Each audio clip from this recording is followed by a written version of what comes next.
Hello, folks, to Liberty Uncensored. My name is Corey King, and we're doing another Talks with Freedom Fighters, where we talk about all things under the sun, and as long as they relate to freedom, and we figure out solutions for how to move forward. That is the whole point of why this Talks with Freedom Fighters exist. And for anybody who's not familiar with that, who's watching this, um, you got to go back and look at all of them. If you go back far enough, you're going to find out that there is massive tectonic shifts that have happened with talks with freedom fighters. When this thing started, we were talking with voluntarists and anarchists, and we were delving into the world of individual freedom and hyper individualism. And honestly, I never felt comfortable with that to the fullest extent. It wasn't fully fulfilling. Answers weren't given that needed to be answered. The philosophy never has any action behind it, and there's so many holes in it. But you know what? It is, in my opinion, the highest moral standard a person can have for their own life, but it doesn't work when you add one more person. It doesn't work the second you start to communalize anything or try to actually activate it in the world. So we can moralize and uh we can idealize the world, but the reality is that if you aren't able to activate what you're talking about, it doesn't matter. It is garbage. We need to move forward. We need to progress because there's real life. We are true slaves in the world today. It's not some imaginary thing. And we're not just slaves in one regard, we're slaves in multidimensional regards where factor upon factor upon factor is working against us at all times.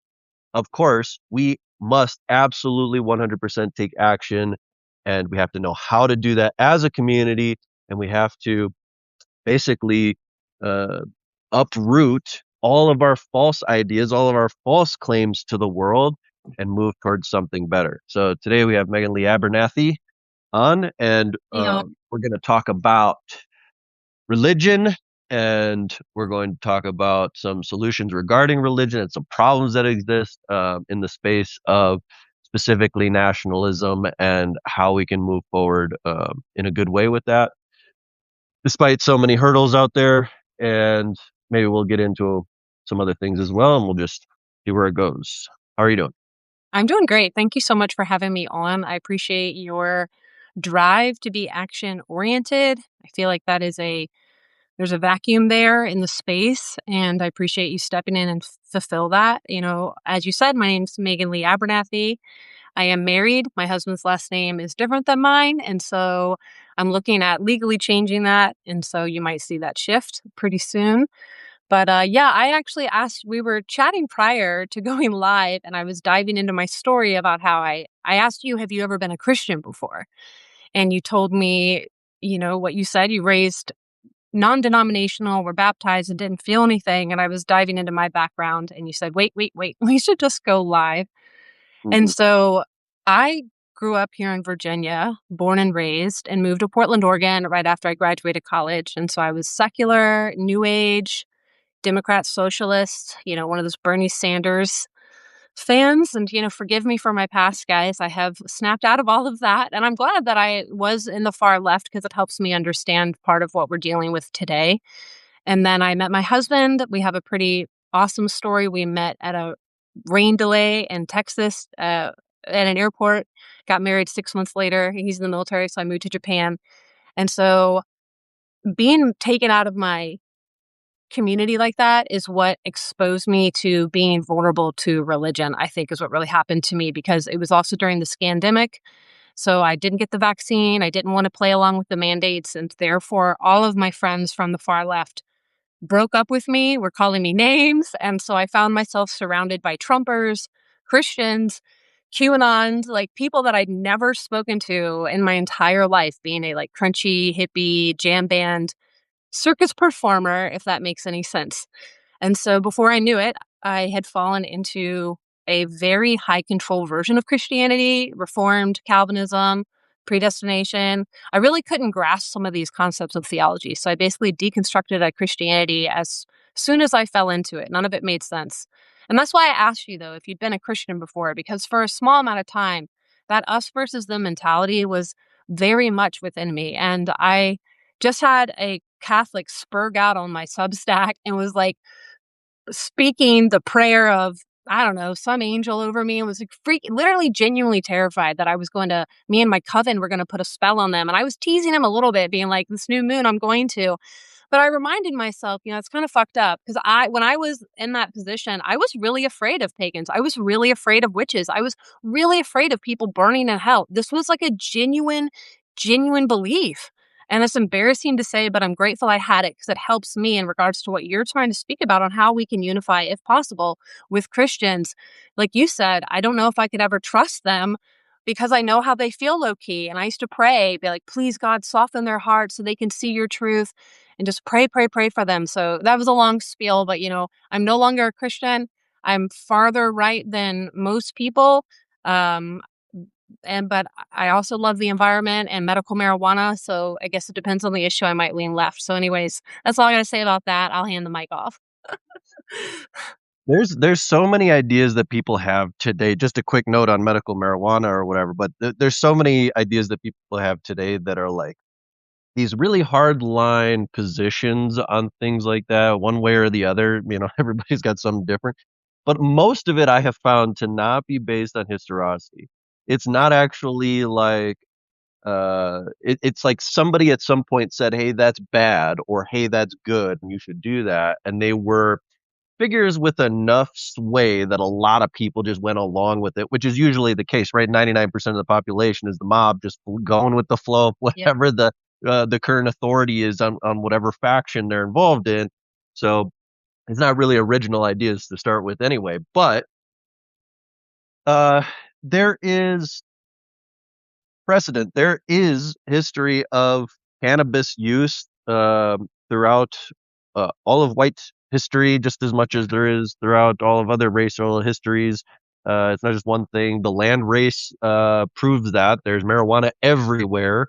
It is not exclusive to one place, and we are biologically entangled to cannabinoids. Yeah. We have to consume cannabinoids actually to have a healthy system. So, like, yeah, is it like bad sometimes and good some yes, and then we get into the more nuanced stuff, and this is where the questions that we're asking, or the problems that exist have to be, um we have to have solutions for them that are within the nuance, not just these dumb factionalized brains saying, "This is what I'm a" basically what's happening is whether you're a nationalist or you're a Republican or you're a Democrat or you're whatever the hell is under the sun, whatever it might be, you're just part of a faction mind. You're a group mind, mob think of whatever that thing is. In reality, we should probably say something closer to, hey, cannabis is a requirement in the body. It's good for you in particular amounts and in particular ways. It's easily abused, especially in the modern world, and so there has to be some sort of, recognition of the fact that it's easy to abuse it, but it's also a component of the natural biological system. I mean, So, I nuance. yeah, I mean, I've tried. I mean, getting out of black and white thinking is one of the most important steps out of fundamentalism you can do. I think nuance is something that I try to always find, even though I do think there are some strong opinions to be had. And I'm sure every single person on this live has some strong opinions about certain groups of people, I'm sure. And so I think I'm okay with all that. And I'm also willing, like, when it comes to collaborating and trying to build like our version of a city state or a community, and I'm willing to sacrifice like, I know some people in the conservative right nationalists are very much against marijuana. They call it going nip. They have all sorts of, and I'm willing to give some things up in order to get along with folks, honestly. And like, but I also really want to go to bat for, like you said, like there's certain strains that we grow here medicinally, all organic, that are all CBD. There's no THC. There's no psychoactive element to it, and so it's very helpful for pain and headaches. And I just think that there's education that can be done there, and medicinal aspects, but just like sugar, just like alcohol, just like food, all of those things can be abused. And so I and I think it comes down to what I talked about in my last article, the fragility of freedom. We just have a lack of discipline in our society. And so it's like, you want to blame marijuana. And I used to be a bud, tender in Colorado when it was first legalized in 2012. So I was, slinging weed to wonderful people, a lot of elderly people. And I would say that you can't really blame weed for being lazy. Like, I smoked weed my entire life. I studied biochemistry. I got straight A's. I make my bed. I'm on time places. Like, I don't think weed makes you lazy. I think people want to blame substances and that it might exacerbate things that people are already dealing with for sure. And it impacts all of our brain chemistry differently. But yeah, I think when people Goy brownie 3 weeks ago. Yeah, okay, well, edibles are a whole nother thing. Edibles are very easy to overdo it with, and that's why medicinal like, in a medical dispensary, they're dosed properly, and so it's much safer than when you're at, like, a concert or you home make your own edibles. It's easy to overdo it. But anyways, that's not what we're really talking about, but Christians definitely have a huge attitude against marijuana. They were telling me I had to quit smoking to please Jesus, and that I was like marijuana was a demon and I was working with demons. I mean, I told you I was a professional hula hooper. I was in a circus. They told me that that was demonic, and when I would hula hoop, I would get like really kind of high. If you guys want to look up my YouTube videos, I'll type in my circus name, and you can check out a past life of mine, Groovin' Megs. But yeah, they would tell me I would channel this demonic energy when I was hula hooping, and I really believed them for a while, and I felt like that was some kundalini demonic spirit. And that's nothing new. That doesn't just come from evangelicals. That is something that goes as far back when I'm reading, the classical, when the Christians destroyed the classical age of Greco-Roman times. Like, they viewed performers and philosophers and all of that like demons too, It's old news. Yep. There's a ton of interesting things that you just said, and I love the comment that, whoever that was, I didn't see who that was, but, they Dancing is did good for you. edibles I 3 agree. weeks ago and and they forgot Indians existed. Um, Yeah, I mean, there's one it's one not thing I just want to it's touch on. One thing I want to was that touch on really quick is that, like, what religion brings into society that secular beliefs don't is a moral cohesion, is this concept of this group mind. And you get that when you go to music festivals and you see a live band, even if you don't know anybody, you're like synced in. You get that when you're dancing around a fire and chanting and giving, mead or whatever sort of dedication to your ancestors. And I think that's what we lack in secular world, is that moral cohesiveness. And so psychoactive elements, whether it's mushrooms, marijuana, some of those things when used properly, I think are actually extremely powerful substances that can help us tap into probably elements that we're missing in modern day society in order to see the bigger vision to move forward. well, honestly, I think a lot of the nationalist crowd would take a huge benefit from relaxing on this a little bit and trying a mushroom once in a while I mean, you know what? I want to throw a party so bad for them. the locked mindset, Let's throw a the party. narrow We'll have raw band. milk, mead, all good, sustainable, like high quality meat, and just like let them relax. We can have um, sometimes they're really anti-jazz. A lot of people in the Nat Sock community are really anti-jazz, and I find that really interesting. As a musician, was trained classical musician, and I also always struggled playing jazz because it's so sporadic and all over the place. So, anyways, I appreciate your commentary there on how they could just take a chill pill. Yeah, yeah, it's a thing, it's almost like every group has its own specific limitations that are it's just a group think of that faction, and we just gotta work on it and find the nuance, find the creativity beyond our locked in mentalities. There's so much that I interact with everybody, by the way. So I interact with everybody imaginable, every kind of class and group of people on the planet. I interact. I've traveled the planet. When people talk about India and all the garbage everywhere. Well, I was almost killed by the cows in India for giving a cow a banana. I almost got stampeded down by a bunch of cows in a garbage pit. I know exactly what that world is. I saw the toxic, like almost, it looked like radiological toxic waste, that sludge moving down a Ew. sidewalk with kids playing next to it.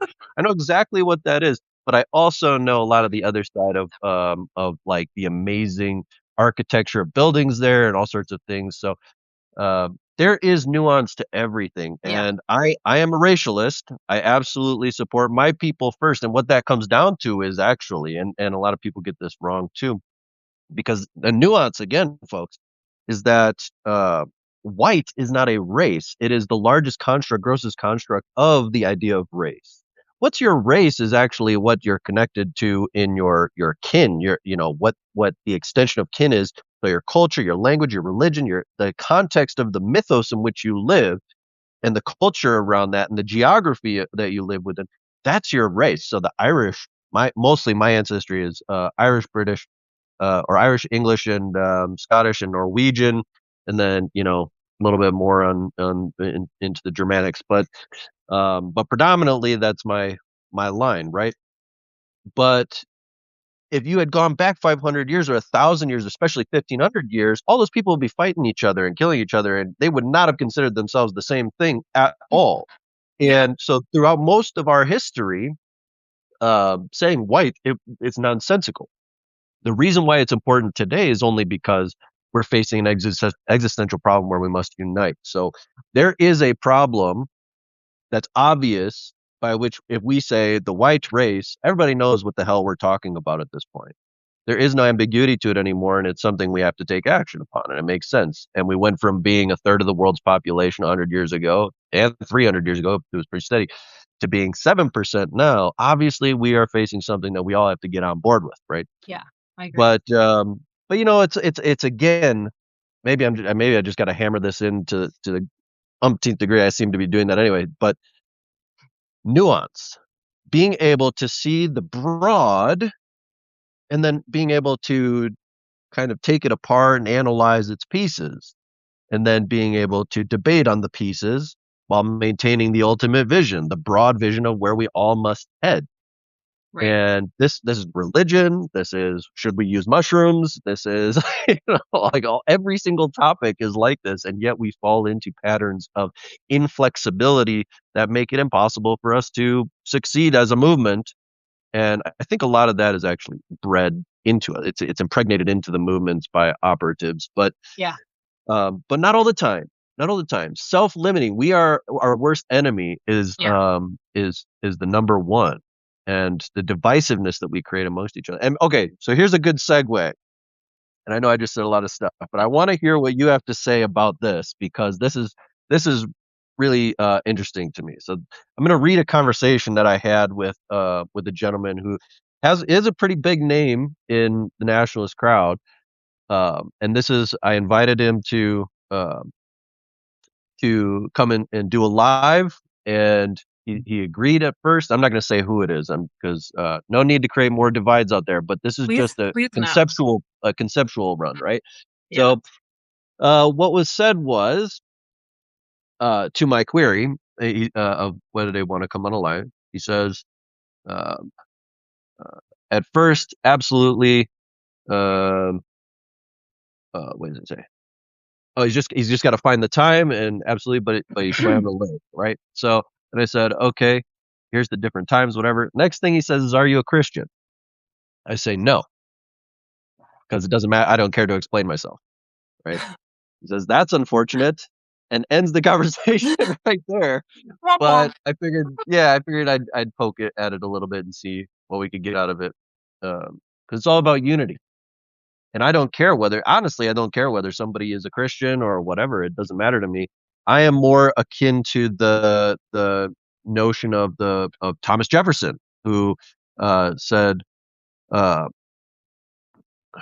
uh, that basically it's the same policy as the NSDAP, which the NSDAP policy, which a lot of people obviously don't know by the way that they respond to these things, it was actually that you can be of any religion. Creed has nothing to do with National Socialism. National Socialism has to do with blood.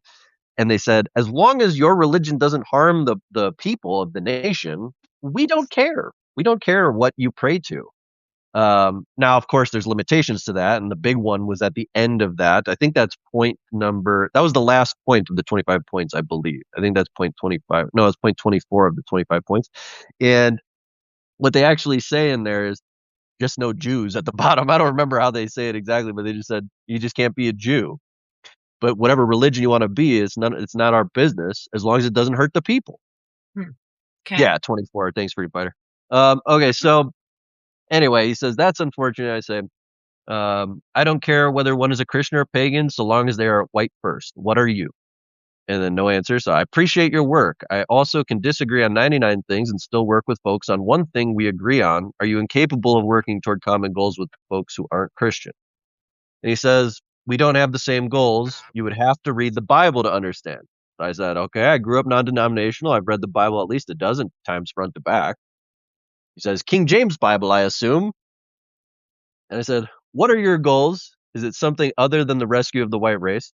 Says two things can be true at once. You're not a Christian, so you wouldn't understand. So then I made a giant list of the different versions of the Bible, and it's a giant list. I bet it And is. I said, which one is your Bible? Am I expected to read all the versions? Said, how many books are in the Bible? He starts questioning me about the Bible. How many books are in the Bible? Whatever. Um, so I said, two things may be true, but you don't know until you know. If you cast off opportunity based on the singular question of religious affiliation, and especially specific biblical reference, that's an untenable position. I wasn't interested in anything but a discussion. Can you not have a discussion unless I'm a Christian? I see my ideas and thoughts reflected heavily in your work. I don't see any issue whatsoever with your being a Christian so long as your actions result in the advance of the racial rescue and amplification. What is that why is that unable to be reciprocated? Hmm. And he says, we're having a discussion now, which didn't really answer anything.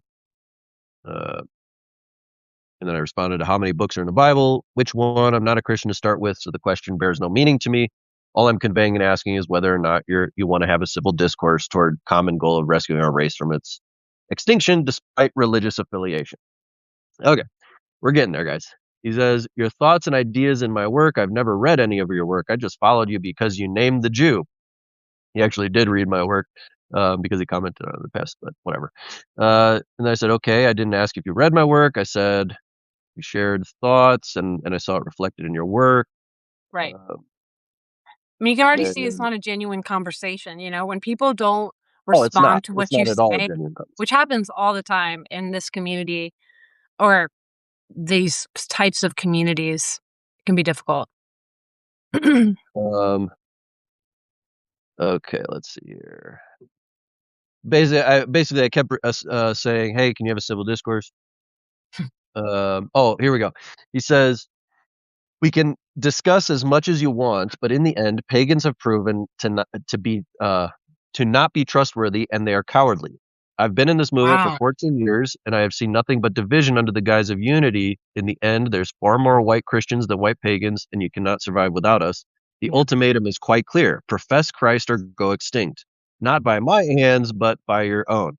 So this is kind of the main point, is that at what point, and it's a very serious question. At what point has the racial versus religious question actually been answered, where Christian nationalism and racial nationalism have united? Because people keep telling me that this is already resolved.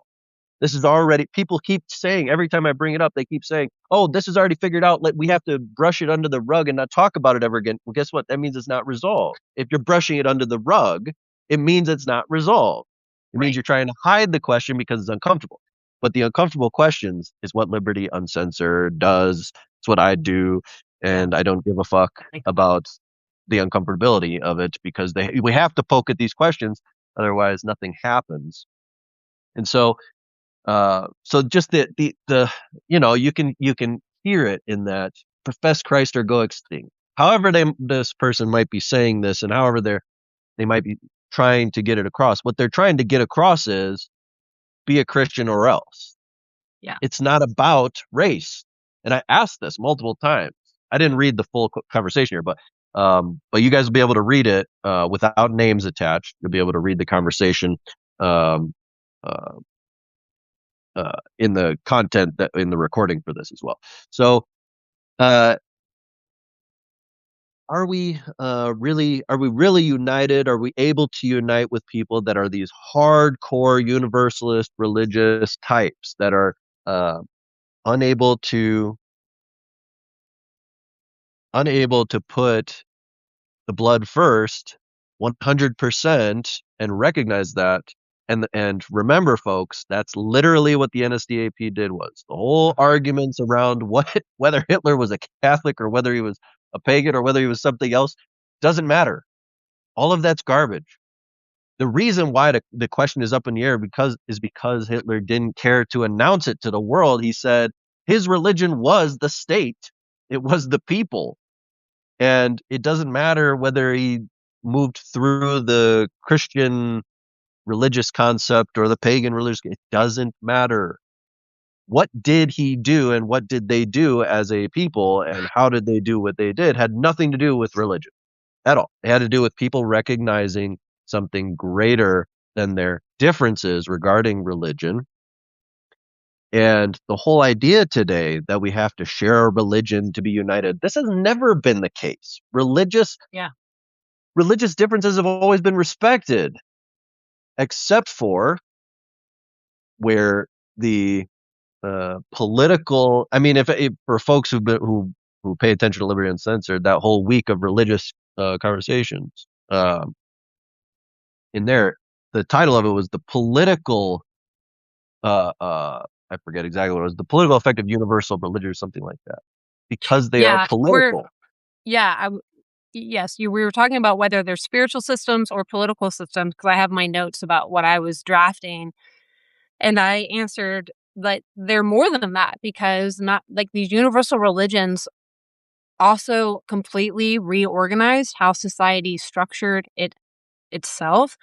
And, this all starts with Judaism, and Judaism eh, depends on the scholars that you learn from. Obviously, there's a major Judeo Christian bias in most scholarly work.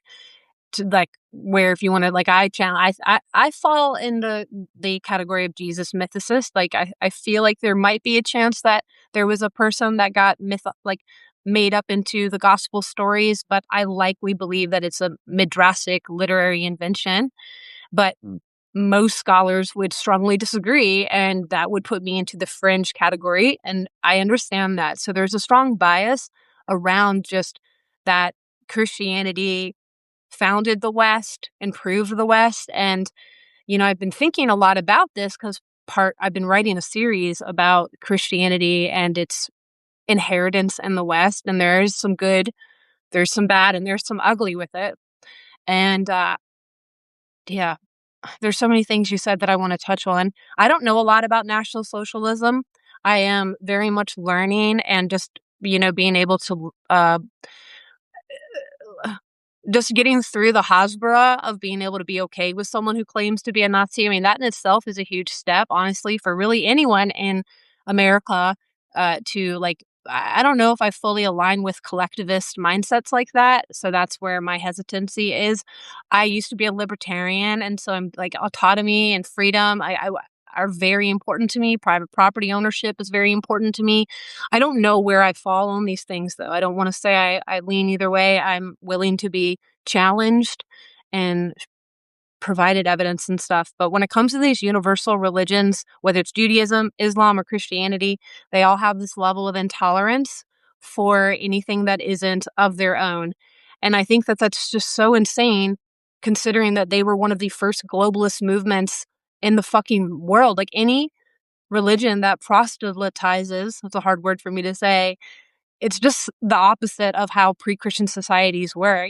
They didn't feel this need to force conversion. It was so opposite, and I grieve the fact that we don't even know what that worldview would be like. We have no idea because we've inherited an Abrahamic worldview. And so as a pagan, I know that my ancestors were Christian. I know if I want to venerate my ancestors, I need to respect their choices. And that's why I'm trying to stay nuanced in regards to the inheritance that Christianity has brought into our society. I appreciate you guys commenting. It's kind of distracting though, as y'all probably know if you've ever done a live.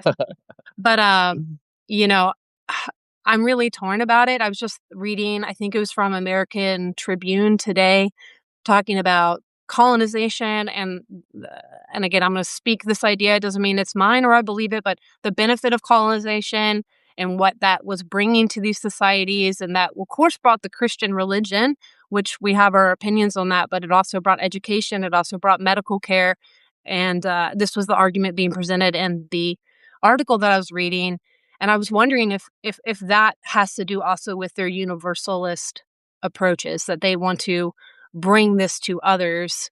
Is that part of the good? Is that and I also hate the fact that as pagans, I feel like we have to capitulate a lot more to these Christians in order to get along. And I'm down to sacrifice, like I said, things that are really important to me if it moves us forward. I don't ever want to be selfish, ever, ever.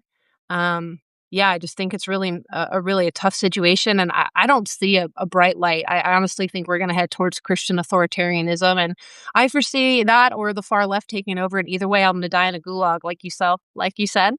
I don't want to end up in a fucking concentration camp. That's all I have to say about that. Well, that will never happen to me, and, Me neither. it's one of those things where I think I made a post at some point recently. I said, "When they show up to my door in the middle of the night, I'll grab whatever's nearest to me," which right now it's not spectacular. I'd have to grab, like, my statuette thing right there, but and I will charge them until they kill me because I'm not going down, I'm not going gulag way to work in a death camp until they have extracted all of my resource that I can give to them. No, none of that's happening.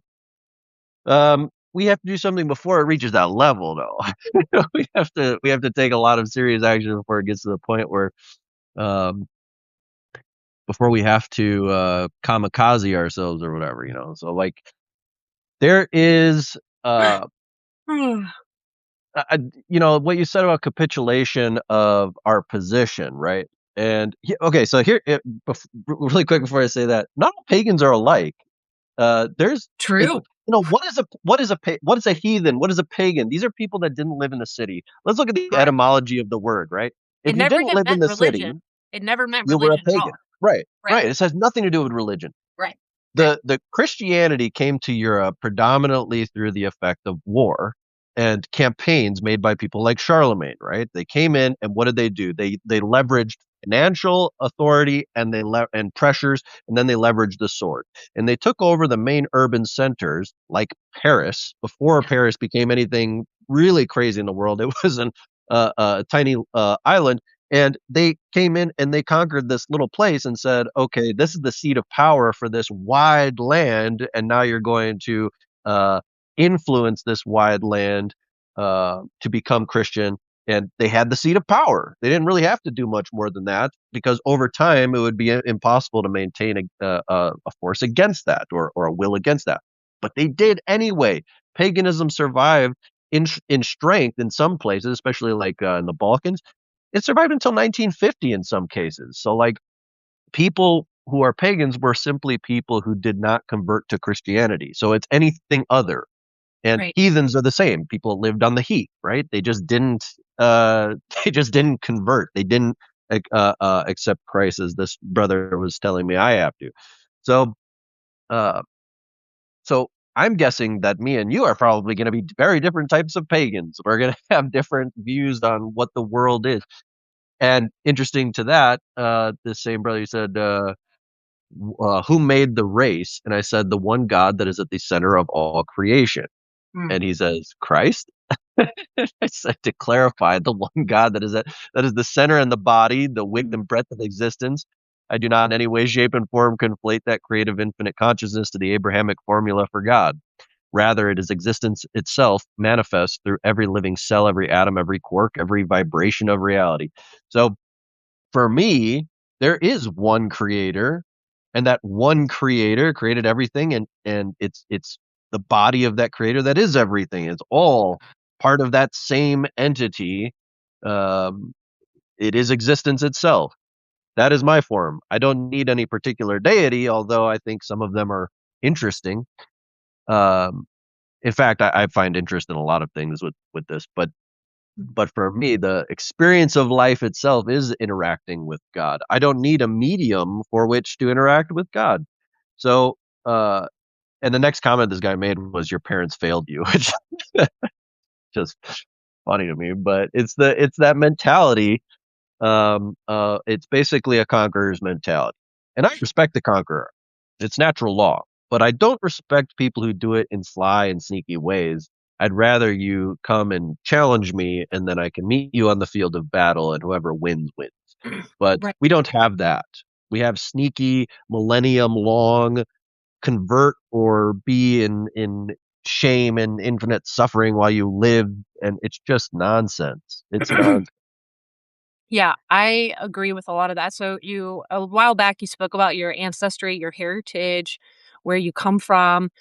I haven't publicly spoken about it too much, but I did my ancestry test, which I know we have if you care about data breaches, that's a whole nother like conspiracy theory rabbit hole. But I went ahead and did the do and got the results. And I was told my whole life that I was Irish, Scotch Irish, English.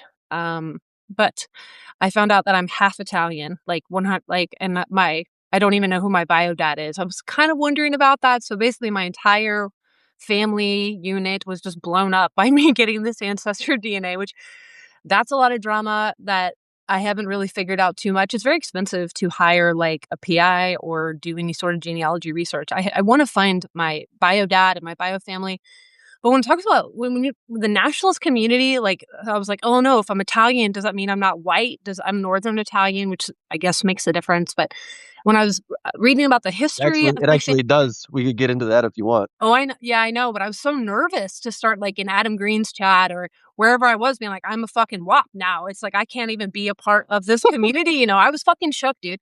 I'm 14%. Sorry, everyone. 14% Celtic, and so I have a little bit of Nordic, 2%. But yeah, it was like really disturbing for me. And when it comes to like when Italians came to America, they were fucking hated. They were hated. They did not like them. They were one of the largest hangings happened down south. Like I think Louisiana, but 11, I think it was 11 Italian immigrants that were hanged. They were Italian. Obviously, we're very much a washed, kind of society. And whoa, the whole thing shook me to my core, honestly. Yeah, anyway, so that's where I'm at. And when it comes to my outlook on God versus gods and like being more polytheistic versus a creator, I haven't settled on anything with that. I definitely would be gravitating more towards the polytheistic traditions and venerating gods and learning about the stories. And because I think there's something powerful that can come from myth and concepts and understanding our archetypes and stuff like that. So, like you said, I think you can appreciate and enjoy some of those things. And I set up altars. Like I'm working on my Beltane altar, which is coming up. So I do like to celebrate the seasons and get connected to the land. I'm a gardener and a farmer. Most of you probably know. I post my flowers almost every day, and yeah, I really like to be connected to the land and to the soil. But I'm actually going to have a call later this afternoon with one of my pagan friends because I am so disconnected with my ancestors. Like I don't know who my dad is. I don't know, and a lot of that comes through it's supposed to come through your paternal line when you want to venerate your ancestors. I don't have a relationship with my mom. So back to the Christian comment, he said that your parents let you down. And some conservative pagans may also agree in some way because the hearth and the relationship of the religion of the home isn't so much about just venerating a god or goddess, but it also is venerating, yeah, your name, your honor, your reputation, your heritage. And I think that that's something that we all lack in this modern society. And again, what secular community doesn't provide. So, yeah, having these like universal strict ways that we meet and seek and greet the divine, I think is unnecessary. Someone, I think it was Human Parasitology, said that he believes that the concept of how Christianity organized society, that is spent. It's like we've been there, done that. I totally agree with that in regards to if we're trying to say how do we save the West, how do we figure out a proper direction we can all align on. I do see so many of the nationalist and snack sock community falling into Christianity, and that's something that aggravates the shit out of me beyond words. Um, I don't have a lot of solutions besides complaints, though. And I think you're way nicer to Christians than I can ever be, honestly, Corey. So props. I'll just keep my mouth shut because I don't want to cause more trouble, but I am sassy, and so I'll just let you speak when needed. Maybe that's Well, the Italian in me.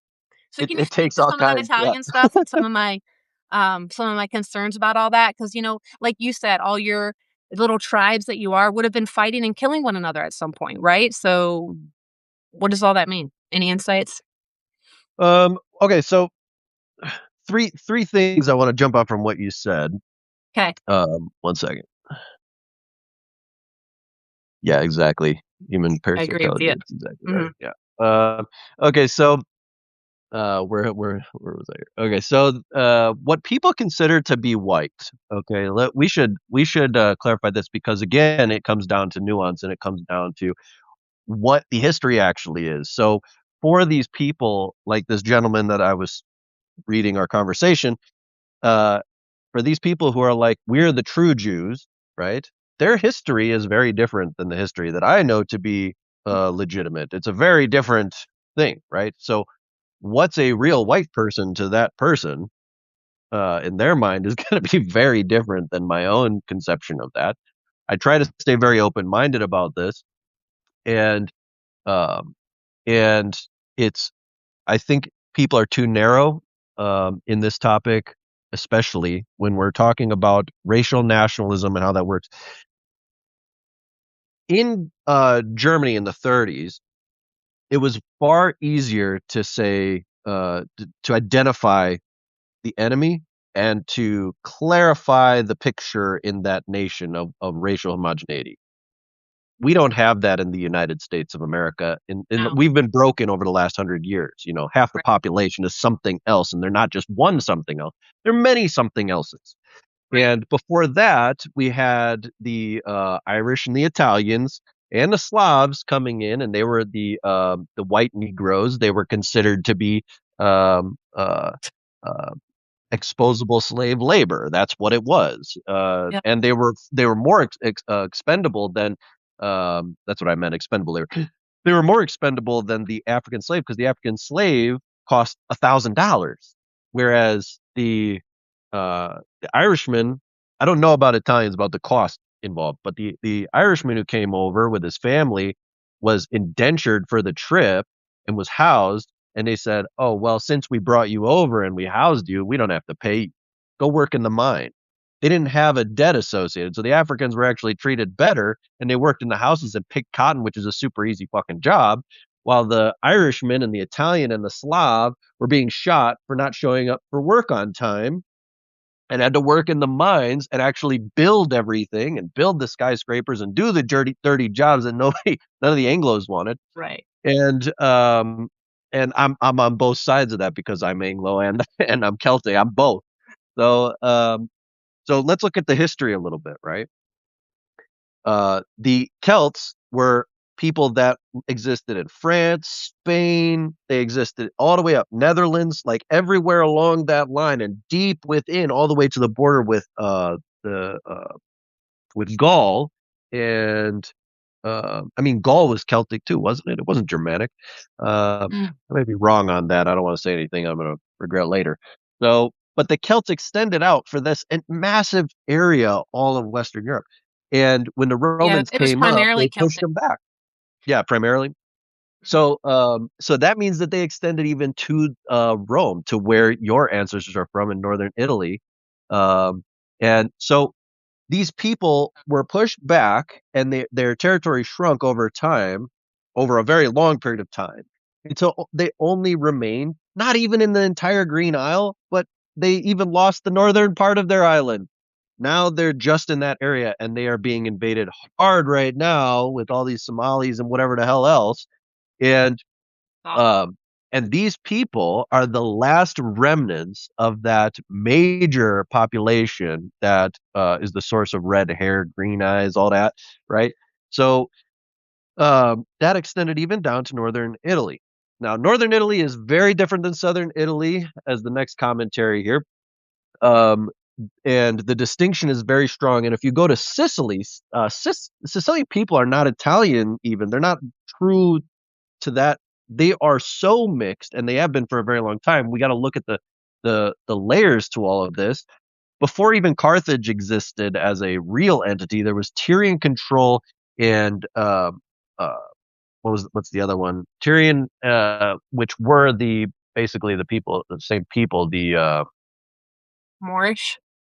No, um, Someone said in the chat. which, by the way, there's a whole argument for the Moors being white people too, not black people. But anyway, so um, before Tyrian control took over basically the entire Mediterranean, even there was also white dominance all the way around the Mediterranean into northern Africa. So all of the things that occurred were the Middle Eastern peoples, call it whatever you want, the Babylonian death cult, all this different names for the same group of evil motherfuckers that have been taking over the planet for 4,500 years.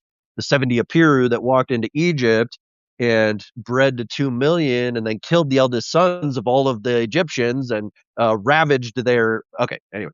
So those same people were the same people as the Tyrian influence of the Mediterranean and what the Phoenicians, and then the establishment of Carthage and all that stuff.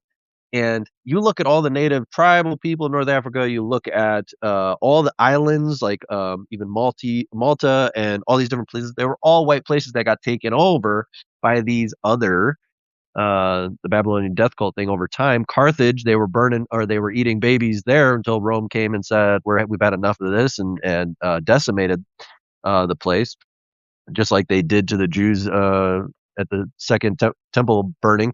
Right. Okay, so I'm going too far, but the northern half of Italy was never as uh, under the scourge of these people as was Sicily and southern, and also Greece fell before Italy did. Greece fell a long time ago, basically in the expansion of Christianity, because Greece was the first place these people went to really influence a population. But you look at the Grecian interpretation of that religion and its origin is very different than what people do today. And you look at the Orthodox Greek version of Christianity, it's also very different. Just kind of like in the same sense, the Slavic version of it went a whole different way. Well, these things all happened in a basically the same pattern. So anyway, the northern Italian, it did remain more homogenous to its ancestry than did southern Italy. The Celts were pushed back all the way to the Green Isle, and they didn't even maintain the fullness of their isle. The Anglos took over, or excuse me, the Saxons took over from the Norwegian control. Oh wait, which order am I doing here? So you had the Saxons, 700 AD. Who are the Saxons? They're Germans. They own England. Basically, all these different groups of people were pushing up against each other, and in the advent of creating the world that we have today, a lot of them have been shrunk, like the Celts, down to very small numbers, extremely tiny numbers. But uh, the heritage still lives, and we see it. When I was born, I had red hair, but my hair changed as I got older. It still has like a red tint. I can see it. Yeah, so there's these things that we can still call back to, but I'm mixed, right? I'm not just Celtic. I'm also Norwegian, whatever. So, sorry, I go on tangents like this and I get lost, but um, the position that we have to have today on race um, has to accommodate for the fact that all this has happened, that we have been influenced by this Christian wave Yep. that has broken down national boundaries and borders in a lot of ways. Yep. And then after Napoleon opened up citizenship to the Jew, it blew the doors wide open, national boundaries erased more and more over time. Karl Marx comes in and kills the order of society that kept all those national boundaries, which was the real revolution. And then the amalgamation of all the different peoples in these massive nations and the loss of identity through tribal, localized cultural heritage, and then uh, the opening up of the doors to things like the European Union and globalization, where everybody's mixing now and mixing your race. Oh, they come up with all sorts of reasons why that's such a good thing and healthy for your children, even though it's definitively not at all. Uh, there is a healthy there is a healthy window. You don't want to be procreating with your first cousin, and you don't want to be procreating with somebody who's too far away from your uh, uh, from your genetics as well, they both have problems that will develop in the genetic line. You can't go either direction too far. You have to remain in that Goldilocks zone. Um, so right now in the United States of America, um, we have this crazy mixed melting pot thing that was Jewish influenced. It was not Yes, it's not even according to the law that's still on the books, the that's right. 1790 Naturalization Act, which just kind of Mhm. they kept it the same, but they expanded a little bit until 1802. But that's still on the books and totally voided. But guess what? You got to be Anglo. You got to have 2 years of good standing. To be a citizen, you have to be white. But they're not paying attention to any of this because since 1868, we haven't had a constitutional government. The republic's dead. Uh, but we have to consider this and do something about it. We have to consider the racial question when we're talking about how we're going to nationalize, right? Because that is the big thing. It's like, are we going to actually be a nation or are we going to be this split, weird thing? Mm. So, how are we going to do this? In the origins of the nation, being Irish or Italian wasn't acceptable, right? Now we have to kind of accept it. We have to. We've been mixed. Mhm. Everybody's mixed to some degree. You might just be mixed amongst the white nations, but Right. it's still mixed. It's a very rare case where you're going to be just one, a pure Celtic person going back 2,000 years. Good luck.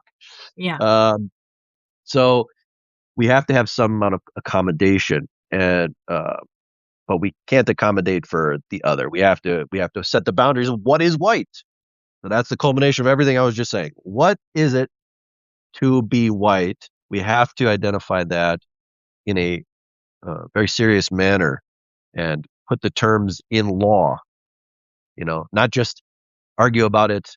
We have to put it into the law and say these are the definitive boundaries. Is it going to be that the Southern Italians aren't white and the Northern Italians are white? Is it going to be that you have to be Anglo still? Or am I voided because I'm Norwegian? Like what is the boundaries for the United States? Other nations have it a lot easier. Yeah. Like Germany, if you're German, it's an easy question. Yeah. And there's some writers here on Substack that are exploring this concept of being American. Like, we don't say, like, and what that is, and why don't we relate to that as I don't know how she was phrasing it, but I hear what you're saying, and that there's a major gap with how to move forward. I mean, this is some of what you were talking about with the juror in regards to you speak about getting this into law, and that would be wonderful, but the major issue is being able to elect anybody that would actually put our country and our needs first. That and even just this conversation that you're having about uh, interracial marriage, genetics, eugenics, or any of the stuff you're touching on at all. Not necessarily eugenics, but this conversation. I mean, the Overton window might get there soon, but like we can only have these conversations on Substack, on Telegram. You know, I know you know. So I just feel like we have a huge uphill battle, especially being a white female. Uh, there's not a lot of racially aware white females, unfortunately. Like, I don't have a lot of friends, because I'd have to, like, shut my mouth in order to be friends with them, and that's really hard for me to do these days. Mm, I've done enough of that in my past. So, I appreciate these conversations. I appreciate that you're trying to I feel like people are so apathetic and are so burnt out at the same time, are so tired, and I think people like to talk a lot of talk and, like, I mean, I've been an athlete and a performer my whole life. I see that in lots of realms. Like, people want to talk a lot of game, but they doesn't when it comes to showing up and getting shit done, they don't do that. And so I see that. I see you talk about that in your private chats.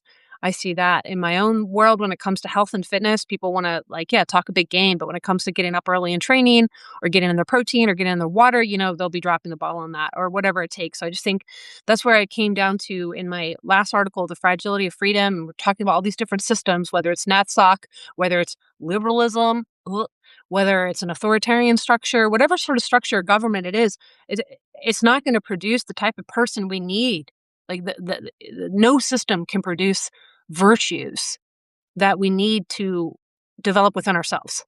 And so I think that's why people go to Christianity, like for because it is one of the only things that we have in modern white society that provides any sort of moral or societal guardrails anymore. Like girls who are growing up to be a virgin and are saving themselves for their husband, like that's not coming from secular beliefs.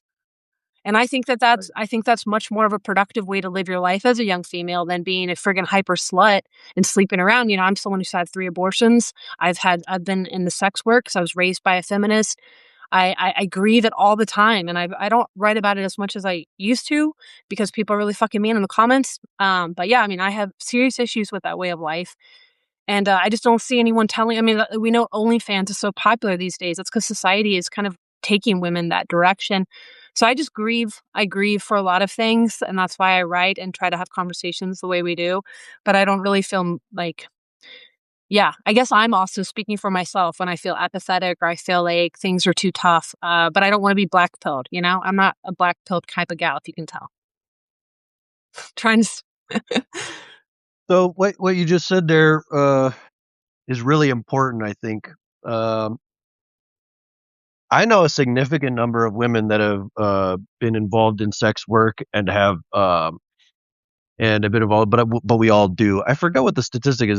It's some crazy number of women have been doing the OnlyFans. It's some crazy number. I can't remember. OnlyFans is honestly a way better version of sex work than the stuff that a lot of like that I did because Oh, I was, I'm just saying the involvement in that sort but of it's thing. still bad. But they're at least It's safe in their own homes, and they're not yeah. like I was a high end sugar baby, so I was like meeting with I was an escort, or a lot of my friends were strippers. Like in Portland, Oregon, strip clubs are huge. I I have so many, well, and even in my circus days, I would perform at sex positive Portland events a lot, which are I had no idea what I was tapping into, but this was like queer Marxism, like really deranged, dystopian, dark shit that I would just be paid to perform at, and then I would leave as soon as possible. But as I've deconstructed out of some of these things, I was realizing I was surrounded by some of the most dark and twisted sort of concepts, if you know what I'm talking about. I don't know how much you know about queer Marxism and some of that stuff, queer theory and stuff. That Near I studied the Marxism. yeah, it's far left ideologies. I mean, basically non-binary. Basically, they believe gender capitalism invented gender, and so in order to beat the capitalist system, you have to transcend it. So non-binaries, it's bad, but this is being taught at universities all over. You know what I mean? Like it's wild. And so I go with a streamer here in Substack. Her name's Carlin Barseco. She's spicy and can rub me the wrong way sometimes, but she's been studying the far left for 5 or 6 years. No one knows it better than her. And the far left is extremely powerful right now.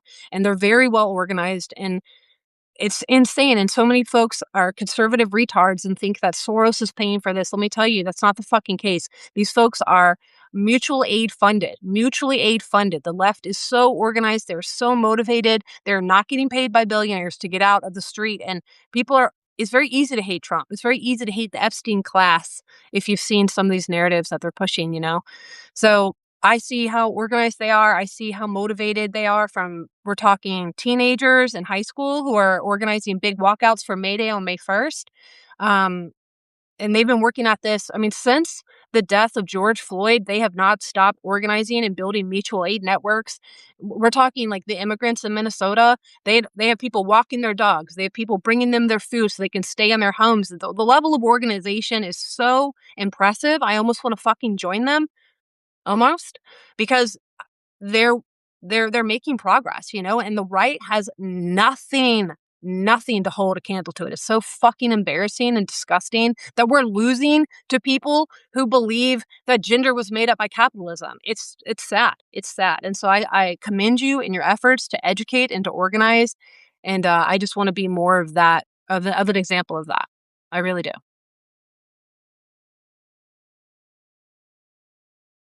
Yeah, I guess I don't know about the leftist I mean, mentality yeah, as I mean, deep I as could, all that goes. The queer Marxism. Uh, these things are just funny to me, but it's I mean, this because is where I think you have to. I think it's easy to get wrapped up in the idea that they are going to succeed in the long run, but history tells us that this sort of thing reaps its just reward. I mean, it Uh, does, but, like, I mean, we have, the new mayor in New York is a Democrat socialist.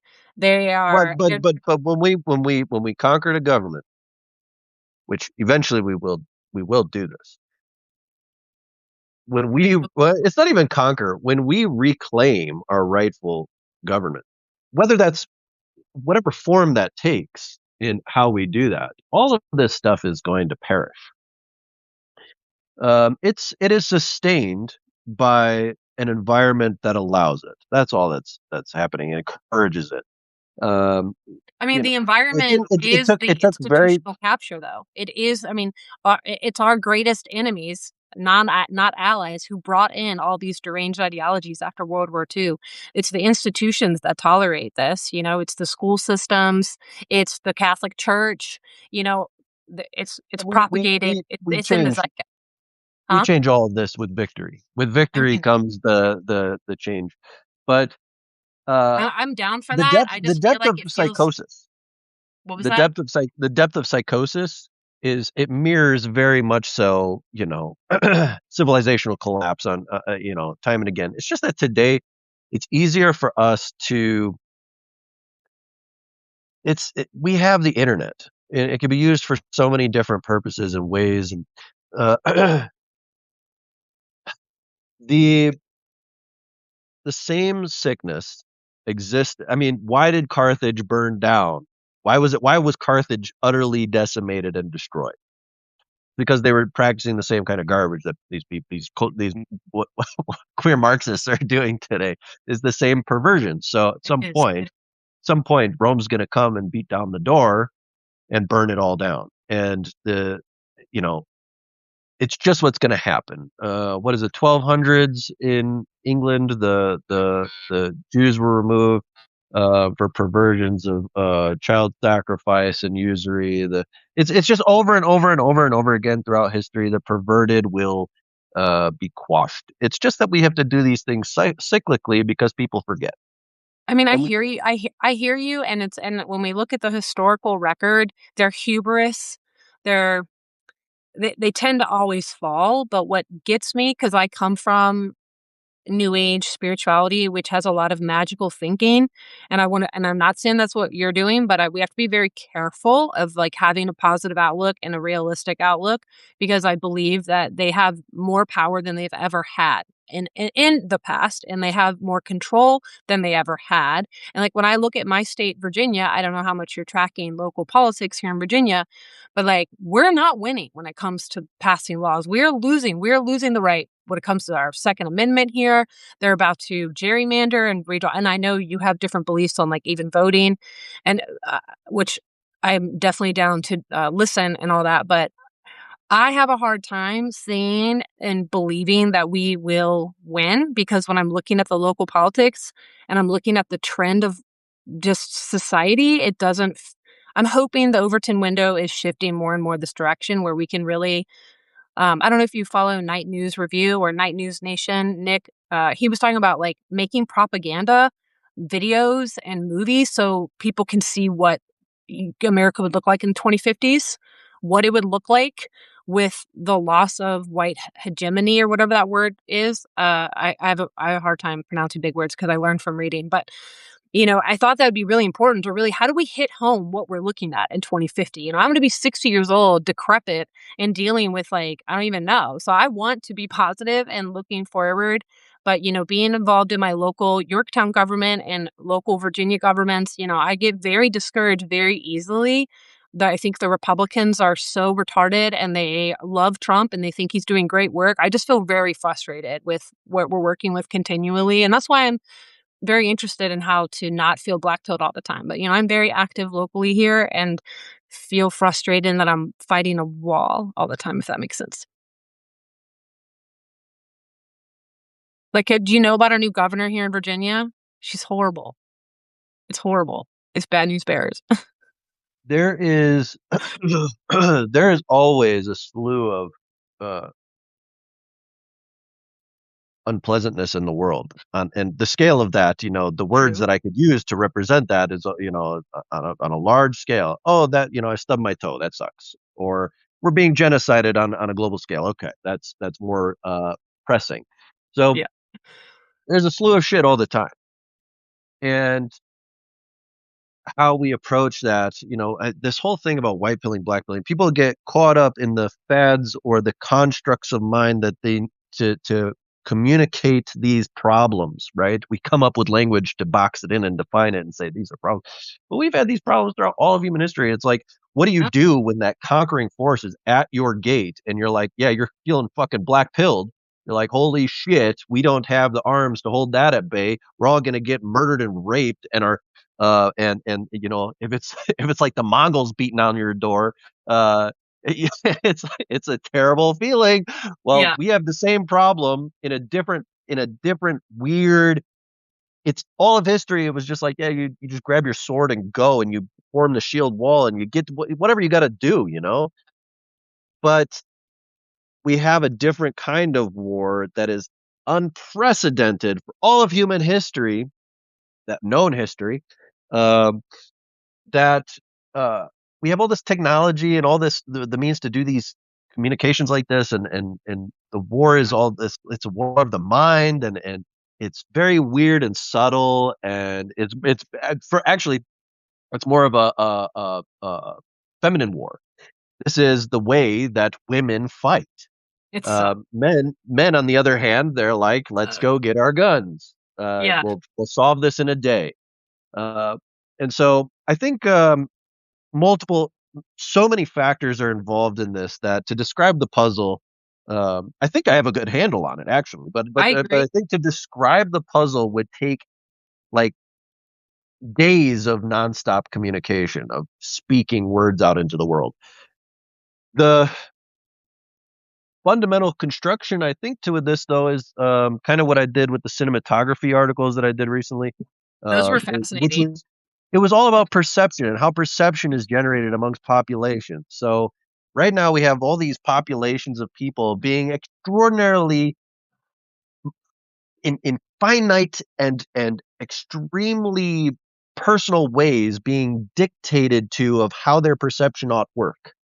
That is, you are a nationalist. You're part of that fad now, because that's really what it is. A Right. controlled, in a lot of ways, it's controlled opposition, right? So you're part of that whole thing, and you're holding a lot of the right ideas that they're giving you, but controlled op works a certain way. You get 90% the true information. That 10% that you need to take action is held back from you or is manipulated in some way. It's converted into something else. So that's controlled opposition. It's actually CIA handbook. Is the CIA manual of Yep. how you operate too, and when you're doing psychological operations. So all this stuff, it's deeply woven into the architecture of how our states are treating us. These are not our states anymore. They haven't been for a long time anywhere in the world. These are, and where there has been freedom, they've been slowly, taking it out. But most of it's just a dog and pony show. The architecture of how they're dealing with us is all dictate. There's thousands of organizations across the world, and I have a list. If you go to the article, uh, let's create a terrorist watch group or something like that. I forget exactly what the name of it was, but I listed. I don't even know how many. It's a crazy long list of the organizations that exist today that are working to globalize everything, create the Orwellian perpetual warfare unions, like European Union versus the American Union are going to fight with each other, and the Asian Union versus it's going to happen. That's their goal, as well as the organizations working to um, not lobby, but to how to navigate the populist mind to get them to agree to the things that have already been decided on at the Bilderbergers and Council of 300 Right. and the Trilateral Commission and all the other thousands of organizations. I mean, there's literally thousands. Club of Rome, the SAIS, the Aspen Institute, the Hoover Institute. These are all organizations that are working constantly to create this one world government, and they are all funded by these longstanding entities that the Rothschilds are definitely a big name within, but probably are not the center of. But who really knows? Once you get far enough along the path of exposing these things, you realize that there's just blocks to understanding it fully. There's just at some point, you get to the level of like, okay, there's the few people I can identify as they're somewhere close. They got to be close because of the level of control and the outcomes of that control. But then it just becomes shadowy. You're like, what's behind that? I don't know for Right. certain, and you're never going to be. Right. We aren't going to be certain of who's behind that. And I've talked about the hierarchy of authority and how that can work in the shadows, and how one person could be at the top of everything and dictate down to people who never know who that one person is. It's Right. possible, and it's actually not that hard. So, um, not to say that that's exactly the way that it's happening. It could be collectives of groups working together. It could be a lot of different things. But we don't know absolutely 100% for certain. Whistleblowers and the fact that things like Manchurian candidates have been proven to exist, where you're splitting the identity of people they don't even know they're one way or the other at any given moment. You can turn them on and turn them off like a switch. The technology that I talk about in the cinematography article, where you are directly controlled, words can be implanted in your brain using Yep. microwave radiation technology. Your emotions can be dictated by creating thermal effects upon the brain. You are subliminally affected through the screens, like your cell phone screens, Yep. all these smartphones, your television screens, the smart technologies. You're being mapped in your biometric signature now. You're being Yeah. chipped. All of us are chipped at this point. So we have we're confronting something that's novel, that's never existed in the past in the way that we battle tyranny, Right. and they have, oh my god, so much control, just utter control of every in the minutia. So people saying stupid things like we're going to vote our way out of this, I don't see it. Yeah. Or the flip side of that is let's start a revolution and go and get blood in the street and go and hang these motherfuckers. Okay, I don't see that either. Right. Sorry, it's not gonna happen. The US has been funding drone production for much longer than the Russia-Ukraine war. There's been a lot more happening behind the scenes, and it's not even behind the scenes because they announce all this stuff if you pay attention to. So there is going to be I was going to say a turning No, point, but I don't want to refer to the turning point I USA. need They to get a steal all of picture. our terms. So Almost done. um, we have to recognize that the battle is different. Are you still here? Yes, I'm here. I decided to grab my charger and I'm listening. Okay. So we have to recognize that the battle that we are uh, already involved in is one that is involving Hey, baby. kind of what we're doing right now in its surface level, which is getting any kind of communications out there possible that deconstruct all of the falsehoods more so than build something else in their place, because people organically find solutions when you erase all of the indoctrination. But we're facing constant indoctrination. The medium itself has become the indoctrination. The microwave radiation technology that implants us at all times organizes the nano metal particulates in our body now to create better antennas so that they can dictate and control our bodies Yeah. and tie us into the Internet of Bodies, Internet of Things. So, how do we not be black pilled in this situation? And why should we even use the words black pill? That was probably a psyop too, to split us apart. Hey, you're black Yeah. pilled, you're white pilled, whatever the fuck. Or maybe it was something that was developed on 4chan, because sometimes the organic processes do work and people create good things. But how do we not remain black pilled in the face of such egregious tyranny and control? I would say fundamentally, it is just organizing with the people near to you. Break down all of the other stuff. None of it matters. We shouldn't be thinking about Iran. It doesn't matter what Trump's doing with Iran. It doesn't matter. We should know the surface level. It's like, Right. okay, he's doing a war. What am I doing in my local community to Right. resolve the issue of racial extinction? Right. So, I got Rob Rundo coming on this Wednesday, who's the founder of Active Club, right? Will to Rise and all that. So this is the kind of thing we need. We need 10,000 people like Rob Rundo all doing this at once. Just one organization, but 10,000 organizations. Right. all doing this at once. We have problems that exceed the ability for a singular hierarchical structure to confront because no matter how we construct it, leaders will be assassinated. Right. The institution will be defamed. The CIA playbook, it's gonna be meted out accordingly. But if we have 10,000 organizations and they're all in different formats, hierarchical structures, to decentralized structures, to distributed structures, and they're all working at the same time. Now you're a very, very hard enemy to delete. Over time, as we prove ourselves out, the strongest structures will remain as we conquer the territory of perception. Once we have enough people in the perception bubble that we create, then we can unify all these disparate groups into one organization, and that one organization can be the true hierarchy of success and lead us to our return to nationality that makes sense, to nationhood that makes sense. But what do we have? We have all these groups infighting with each other right now. We're in the baby stage. All these groups that exist today, they're in the baby stages. And I absolutely love watching them and seeing what's happening, and I've had many interactions that are actually mostly unpleasant with the organizations that exist today because of a lot of factors of limitations of thought or how to do a thing or uh, there's a simple question out there. Do you know how to run a government? What happens when you win? Right. If you don't know the answer to that, you're limited inherently in your organizational success over time, right? Your long-term product.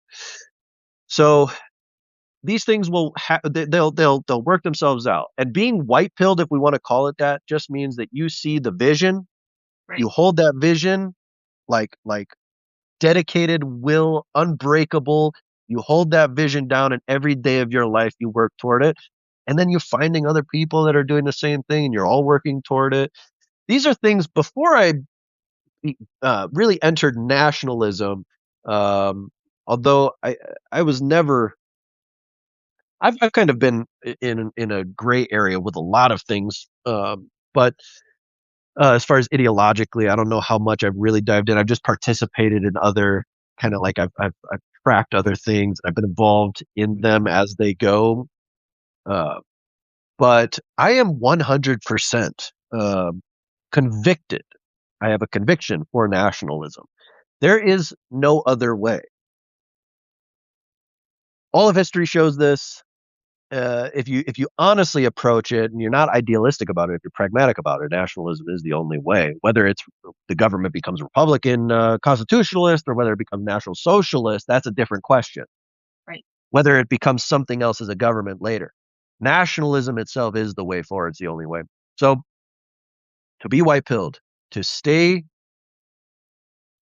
hard on your path and not be fucked up along the way with getting caught up in the nonsense of the world is just to hold that vision of what the world looks like, and I think most of us share that. Even I would even argue that the average commie retard has a vision that I don't wanna have to lock my door or, have to, I want my kid to be able to run down the street, or maybe not. Maybe they're all just psychos and they don't even want kids and they're all just this like queer No, Marxist they whatever. do. In which case they're gonna find themselves up against the wall literally when the flip side, when the extreme opposite takes place because people don't have nuance. They don't Right. know they're setting themselves up for this, but when the tyrant does come, because nobody's gonna obey the nuance that's needed to get to a better place, you Marxist freaks, guess what? You're gonna encounter the freaks of the other side that are gonna, rip the flesh off your body because their religion tells them that you are a disease on the planet and that's the way that they have to, like you go to extremes. You get extremes for how extreme you go one side, you're gonna get the other. If we want to have a balance in the world and we want to bring people into a healthy environment and sustain this long term, not just reactionary and let's go fight the other side, then we have to express these things in the proper manner. And uh, we have to stop hating each other. Nationalists are actually, especially National Socialists, actually are the most loving people because they actually care. They're not apathetic. They say, wait, this is my kin. 100%. That's my blood. I am Right. going to be in service to that.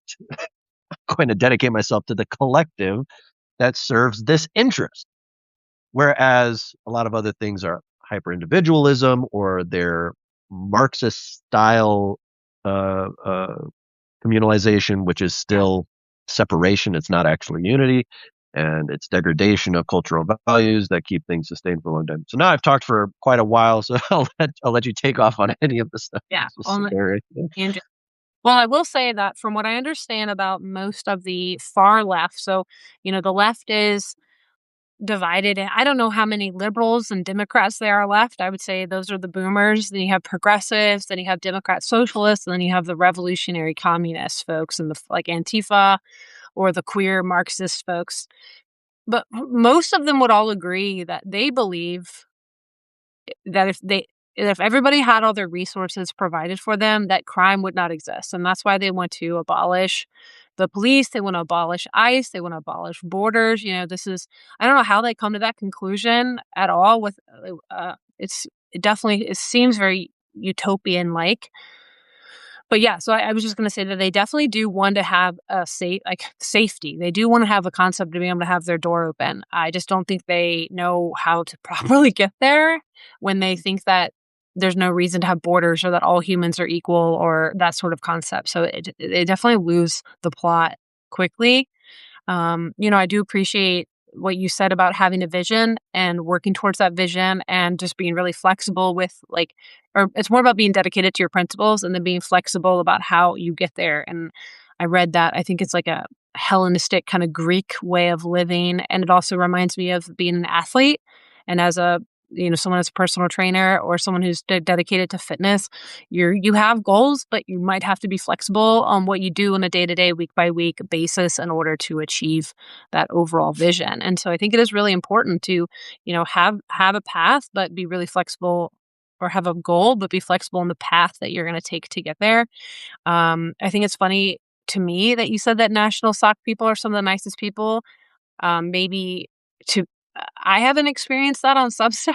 Maybe they're nice to other people. I wouldn't say nice. I'll I laugh. wouldn't say nice. There's a difference between being nice, nicety, right? Right. It's like having an etiquette conversation, Yeah. that might not be the case, but they're true, I would say.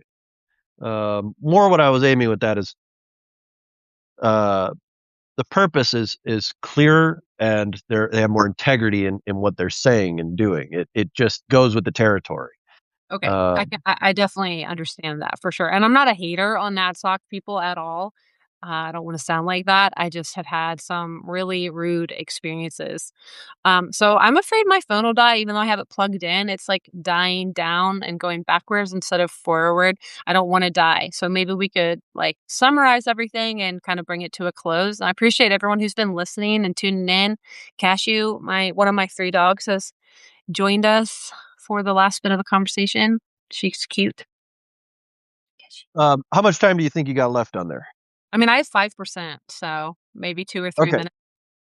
okay. So Um, really quick because maybe we'll do another call if you That'd be great. want, and we can talk about this topic in particular. But women in the world and women in the movement and how these things work would be an interesting thing to get into with you, I That'd be think, great. because um, it's better to get into things like this with people that have a diverse background because the perception or the perspectives can go a little bit deeper and we get clarity on why things shifted, how they shifted, all that stuff. Mm. And so it actually is much clearer than somebody who's always been on the same path and they can only Yeah. talk from that perspective. But I did want to say one really quick comment on that point, and if you're going down fast, just tell me and we'll close her down. But um, so uh, men are at fault. This is like there's been this argument like if women are at fault, men are at fault, whatever. Guys, it's the guys. That's it. You're at fault.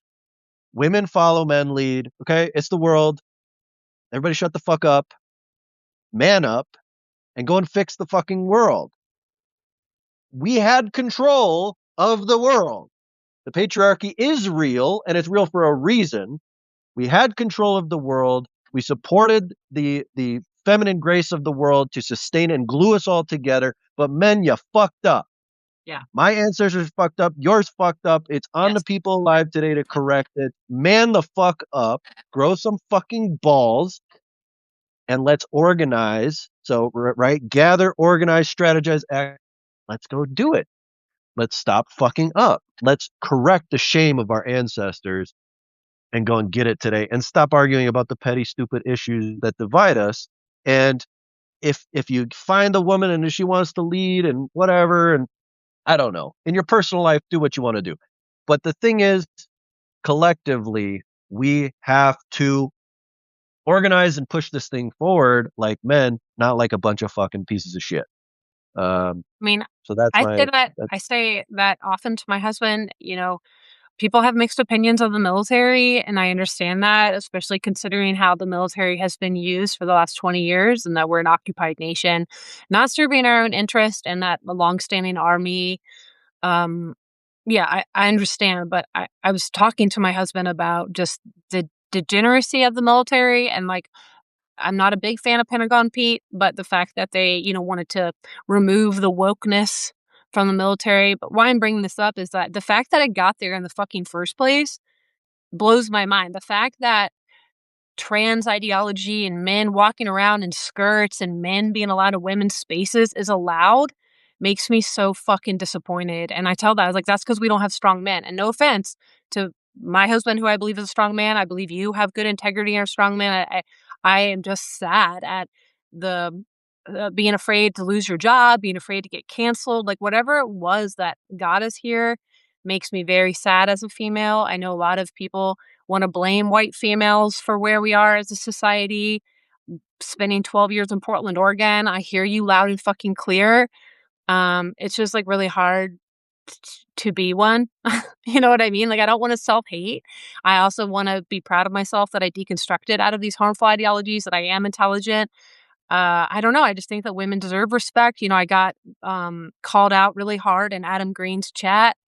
Someone was talking about how we need to keep women in the kitchen. I think he said our founding fathers kept the women in the kitchen, and I know that not to be true. A lot of the founding fathers' wives were in their own way involved. I don't know. I struggle with. I wouldn't say I'm a feminist, but I also come from. I don't know how many cult documentaries you watch, but when women aren't allowed to speak up, when women aren't allowed to speak their intuition, I think women are powerful. I think the way we see the world is different. So I think we have insights that should be listened to. Do I think we need the right to vote? I mean, I'm down to give that up if people think it's best I don't. And I know that might be a hot take. I just don't want to be subjugated to not have a voice. I've been in Christianity, like religious cults like that. Like if you know anything about the LDS, like anything with Warren Jeff or any of those cults that happen in Utah, these women know that these little children shouldn't be having sex with these grown men. They know it's wrong, but they're not allowed to say anything because the religion tells them they're not allowed to. I'm not okay with that subjugation. I mean, I was taught in my biblical counseling program here in Yorktown, Virginia, that I don't have the right to have respect. I don't have the right. I have that list? I should read it to you. It's on my phone. But yeah, it's crazy how much they were conditioning me that I didn't have the right to privacy, I didn't have the right to live the way I wanted to. They were basically just demoralizing women, children, anyone who would take this biblical counseling class. So I am down to have this discussion about where women and their proper role in society and their civic duties lie. I find that fascinating because when you look at pre-Christian societies, the subjugation of women wasn't the same as much. I don't know. It's all very interesting. I don't want to have too much of a strong opinion, but I definitely don't want to be silenced because I've been in way too many Christian cults that want to take the voice of women and say that we're not allowed to speak. And I say, fuck that. well, that's an interesting point too. But we'll end it. Last thing on this though is just Yeah, that let's do it. I'm um, at 4% now. So yeah, we should end it. so pre-Christian Germanic cultures and Nordic cultures, Celtic cultures, right? These cultures had they were the originals to equalize men and women, um, and to give equal rights. Basically, before rights was a thing, it Yeah. was just natural organizational life. That men and women are equal. They were just different. They did different things. Right. Yeah. but, you couldn't stop a free woman from speaking. That like, there was, just a more natural, and without even having to express it, understanding of life where, uh, the reason why patriarchy, always will exist and Yeah. why it's proper is simply because men operate in the world to create structure in the world. Women nurture that world and bring life in and then raise the next generation of those who need to go out and do that thing. Yeah. Without this organization happening, We're in trouble. there is no glue. We're fucked. So And that's what's happening. I it's mean, like the obvious most yep. obvious stuff is the most hard to get across, right? And I'm Um, here, and I'm here, and I'm picking up that. I could list 5 or 6 friends of mine that are over 40, unmarried, no kids, make 6 figures, own a house, and they're miserable as yep, fuck. I know yep, all about it. I'm yep. not an anti-patriarchy. If people listen to some of my older content, you might hear that, and that's, how my ideas have evolved. So, just wanna throw that out there. Good. Well, good breaking free of the nonsense, and good to all of us for breaking free of the nonsense, really. Every That's right, single you have one to of break us, your mind. every single person who's watching this, every single person that's out there, wherever you are. Good job breaking out of the nonsense if you have. Um, well done. Waking up And from the let's Hasbara. The Hasbara is so strong here in America, it's been beaten into us. yep. And so now all we gotta do is just keep going forward together in unity, Charge. cancel all the bullshit divides, whatever your ways of life are, as long as you're going toward this same goal and we work together. That's what I think. I agree. Um, I really appreciate your attitude and your insights and your online friendship in the parasocial world. Thanks everyone for tuning in live. Appreciate yeah, that. If you guys have any questions or insights, please leave them for us. We'll get back to you. And then definitely bring me back on so we can talk more about women, our role in society, and NatSoc and the fallouts of liberalism. I'm down to go any way. I think that's awesome and I'm down. will do. And yeah, everybody, if you want to read more or find links for other things and all the normal things, you can see that in the notes for this live. And Megan, thank you very much for coming on, and we'll definitely do more. And make sure everybody come and check out Rob Rundo on Wednesday at I think it's 2:30. Then for a live here on Substack, uh, which I think will be an interesting one too. Yeah, I So agree. I will try to catch that live. If not, I'll catch it on the replay. And thanks, guys, for tuning in. Have a great rest of your Sunday. Stay positive out there. All yes, all right, right, bye bye. bye.